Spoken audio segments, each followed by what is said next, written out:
তিতামিরা বোঝে না, পাগলারে জিলাপি দিও না, জিলাপি দিও না পাগলারে। উইথ ডিউ রেসপেক্ট, এটা গানের অংশ। বাংলাদেশ সেনাবাহিনী আস্তে আস্তে আরো কঠোর হবে একটা ঘোষণা দিয়েছে, টের পাইছেন তো? বিশেষ করে যারা কথায় কথায় দৌড় দিয়ে রাজপথে চলে যান। ভাই ঠিক আছে, জুলাই আগস্ট রাজপথ থেকে উঠে আসছে আগস্ট পরবর্তী বাংলাদেশ, কিন্তু খেয়াল রাখতে হবে এই বাংলাদেশে আপনার আন্দোলন আপনি করেন না, এটা আপনার ব্যক্তি আন্দোলন। যেটা আপনি ক্ষেতের মধ্যে করতে পারেন, আপনি স্কুলের মাঠে করতে পারেন, সোহরাওয়ার্দী উদ্যানে গিয়ে করতে পারেন, জাতীয় চিড়িয়াখানায় গিয়ে করতে পারেন, কিন্তু এমন কোন জায়গায় আপনি করতে পারেন না যেটা আমার সমস্যার কারণ হবে, তাই না?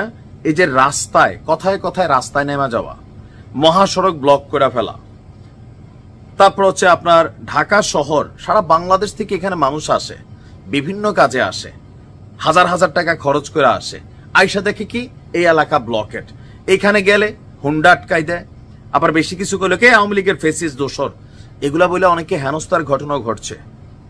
আপনি প্রতিদিন যখন এই কর্মকাণ্ডগুলো করছেন মানুষ বিরক্ত ভাই, কারণ রিক্সাওয়ালারা রিক্সা চালাইতে পারে না, ভ্যানওয়ালারা চালাইতে পারে না, সিএনজিওয়ালারা চলতে পারে না, ড্রাইভাররা ভাত খাওয়া বন্ধ।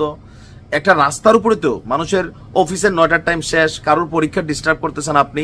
ভাই এই দাবিটা তো আপনার, আমি আপনার দাবির প্রতি সমর্থন জানাবো, কিন্তু আপনি রাজপথে নাইমা আমার ডিস্টার্বের কারণ হইতে পারেন না, এটা দুনিয়ার কোনো দেশে নাই, বাংলাদেশে আছে। এখন এদের আবার বক্তব্য কি, এইভাবে কি হয়? রাজপথে নাইমা এই দাবি আদায় করতে হয়। আমাদের নাহিদ ভাইরা দেখা দিয়ে গেছেন, ওইটা আলাদা আন্দোলন ছিল, আলাদা ছিল, বাট আপনার এটা আলাদা। আরেকবারই নাহিদ ভাইদের এটা তৈরি করা, নাহিদ ভাইরা নিজেরাই তো এখন ভাই মানুষ পায় না, আপনি কই চিন্তা করতেছেন?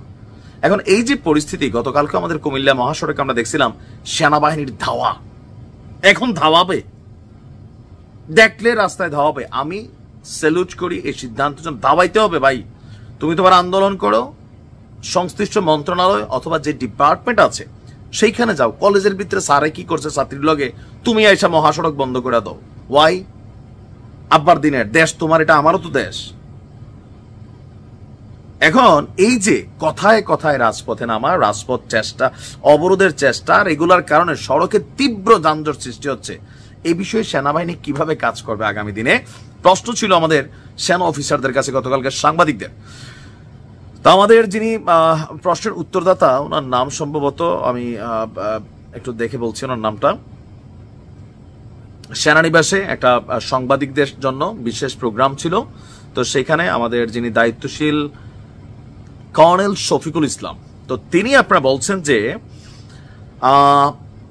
এই মুহূর্তে বিভিন্ন জায়গায় সড়কে এই অবরোধের ঘটনা ঘটছে, আর এই অবরোধ দুর্ভোগ বাড়াই দেয়, আর্থিক খাত সহ সব খাতই ক্ষতিগ্রস্ত করে। সেনাবাহিনী চেষ্টা করছে যত কম সময়ের মধ্যে এই সড়কের অবরোধ মুক্ত করা যায়।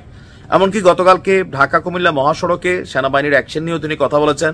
পিএসসিতে যে বিসিএস কর্মকর্তারা না কারা, তাদের বিরুদ্ধে সেনাবাহিনীর ধাওয়ার অ্যাকশন কথা বলেছেন, এবং আগামী দিনেও এই রাজপথে যে কোনো ধরনের মানে রাজপথ ব্লকেট করার যে কর্মসূচি, সেখানে নৈরাজ্য সৃষ্টির যদি কোনো রকম চেষ্টা করা হয়, সেনাবাহিনী আস্তে আস্তে অ্যাকশনে যাবে। এমনকি সংশ্লিষ্টদের সেনাবাহিনীর পক্ষ থেকেও আপনার নির্দেশনা দেওয়া হয়েছে যে আপনারা আপনাদের দাবি টাবি নিয়ে আন্দোলন করেন, কিন্তু রাজপথ ক্লিয়ার রাখতে হবে।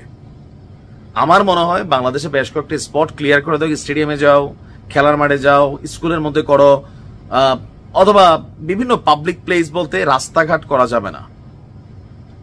একজন মানুষ, যে বললাম না, একজন ওই উত্তরবঙ্গ থেকে ঢাকা আসছে ভাই, দিনে দিনে তার ফিরতে হবে, আপনি তার অর্ধেক কাজ নষ্ট করে দিচ্ছেন। একজন লোক এয়ারপোর্টে যাবে, সেই এই গাড়ির থেকে সে কেমনে যাবে ভাই?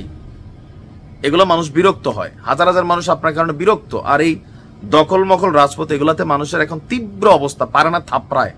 বাস্তবতা এটা, যেটা যৌক্তিক ন্যায়সঙ্গত আন্দোলন আপনারটা আপনি করবেন, ইটস ইউর কি বলো যে রাইট, সাংবিধানিক অধিকার, কিন্তু আপনার অধিকার আমার ডিস্টার্বের কারণ হওয়ার সুযোগ নাই। সেনাবাহিনী আমি মনে করি গতকাল যেটা করছে খুবই সুন্দর কাজ করছে, আগামী দিনেও করতে হবে। ভালো থাকুন, আসসালামু আলাইকুম।